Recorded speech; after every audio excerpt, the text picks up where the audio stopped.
Առավոտը եմ Էլեն Միրզոյան։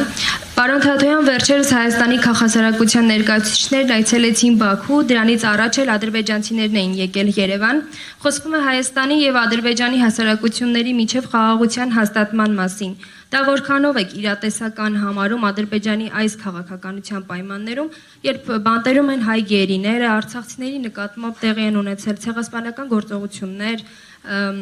նրանք չեն կարողանում վերադառնալու անվտանգ ապրել իրենց հայրենիքում, ադրբեջանական զորքերն օկուպացված են պահում Հայաստանի Հանրապետության տարածքը, իսկ այդ երկրի քաղաքական ղեկավարությունը շարունակական տարածքային պահանջներ է ներկայացնում Հայաստանին։ Այս պայմաններում իրական խաղաղություն հնարավոր է ըստ ձեզ։ Շնորհակալություն, սա շատ կարևոր հարց է։ Իմ դիրքորոշումը ադրբեջանական քաղաքականության վերաբերյալ հայտնի է։ Ես ընդհանրապես ասեմ, որ այն մարդիկ, ովքեր գնացին Ադրբեջան եւ հիմա տարածում են ակտիվ ադրբեջանական ուղերձները, այդ մարդիկ ինձ համար Նիկոլ Փաշինյանի գործակալներն են։ Նիկոլ Փաշինյանի ներկայացուցիչներն են։ Ես այդտեղ որևէ պատասխանատվություն, տարբերություն չեմ տեսնում։ Եվ նրանք հիմա Նիկոլ Փաշինյանի այդ քաղաքականությունն իրագործելով եւ անձամբ Փաշինյանը պատասխանատու լինելով դրա համար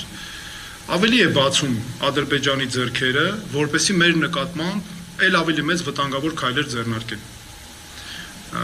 Իմ դիրքորոշումը սրա հետ կապված հստակ է։ Խաղաղության օրակարգի հետ կապված ակնհայտ է, որ Փաշինյանը ամբողջությամբ ձախողել է այդ օրակարգը։ Չի կարող մի